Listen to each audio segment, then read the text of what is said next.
it really began with Lighthearted the deer. He weighs about 700 pounds, if not more, and probably is a foot taller than I am. And we went on this moonlight walk on this ranch for a good hour, with all of us, and it was really about that deer energy as antlers being these antennas to be able to reach up to the sky, and it was setting my stake in the ground, and that I would work on creating my own antenna and to be this tuning device. And we had this incredible sweat lodge, and I went out to my side that was magnificent. That it was no one has quested in this part of the ranch.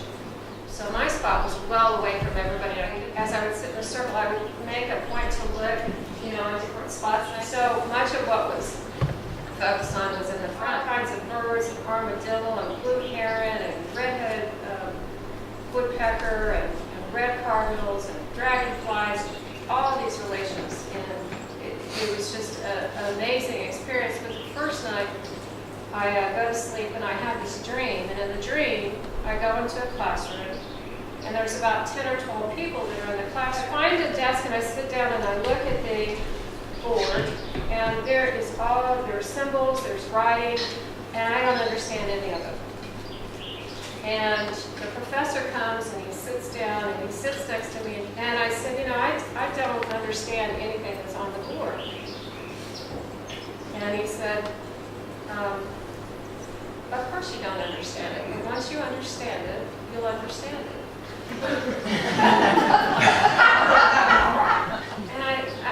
And we had this conversation about realities, and I said, who are you? And he said, I'm mystery. And I'm neither masculine nor feminine. I'm both.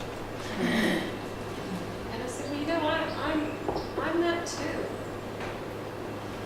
And as I sat in this classroom, it was really apparent to me that, the wisdom is all right there.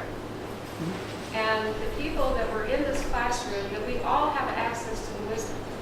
And it's whether we make the choice to do the hard work, because it is hard work.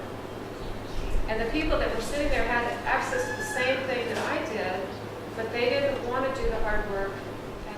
So the next day when I got up, part of this work is really about doing the work on the internal environment.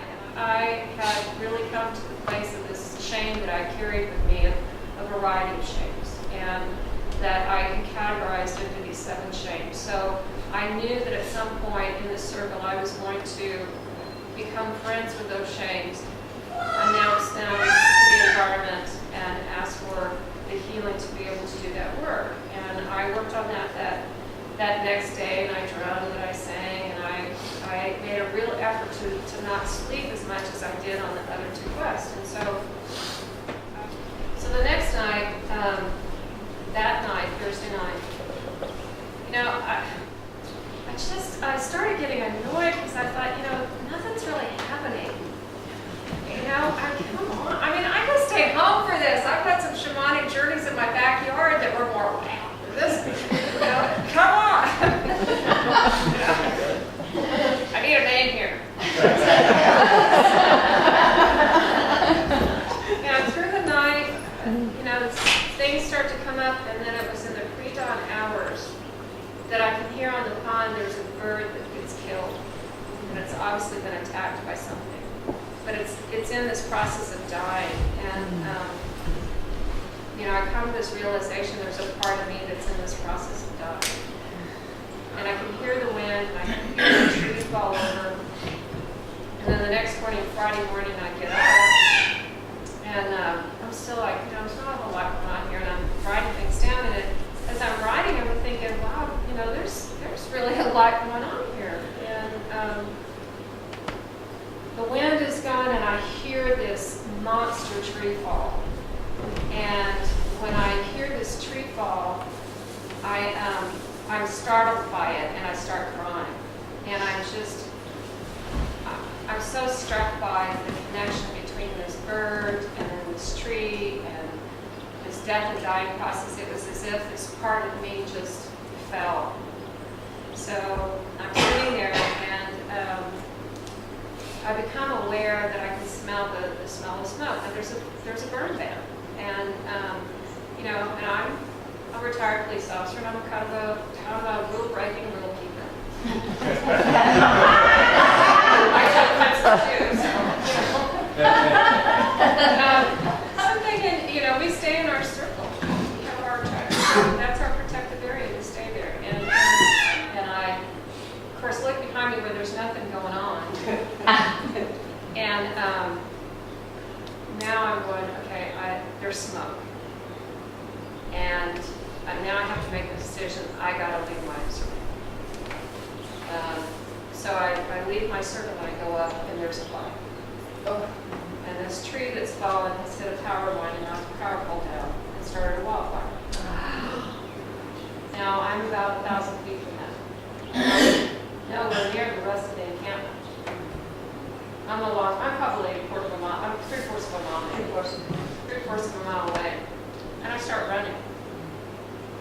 Now yelling for Will. And Will comes up to me, and this is my favorite part. I says, Will, there is a fire. And he says, tell me about it.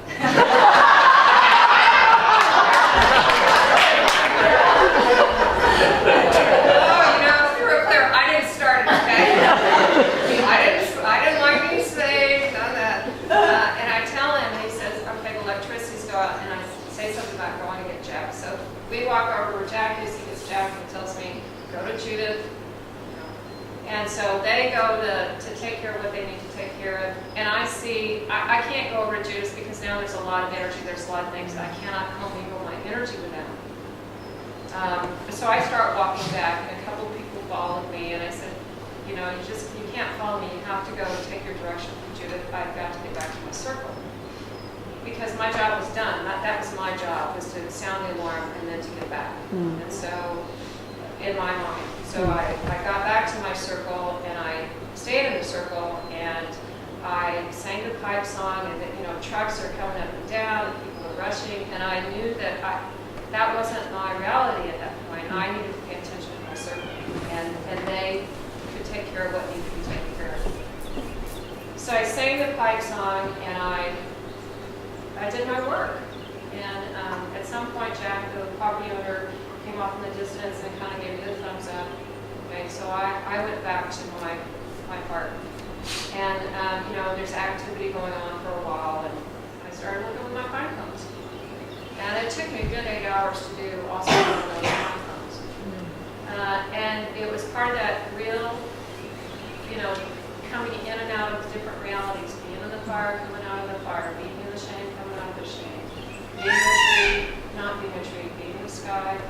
And it was that story of the shift of seeing ourselves as the infusion within the landscape, and that man is not the pinnacle of the landscape. And how quickly nature will invite us in, and it didn't come for a while, but just this, the perfection of everything. I mean, just the absolute perfection of, I'm 1,000 feet away from this fire. And really, when it comes down to who would be a suitable point for that, would be me. It's also understanding that all those suitable points are perfection of each individual vision. Story is a perfect story given through that perfect opportunity of that individual willing to look at the symbols and to take it all in and to study that story. And so every story is as important of a story that it's all part of the big story that we reflect. And that, for me, it was that moving in and out, and moving in and out, and moving in and out. Say your name.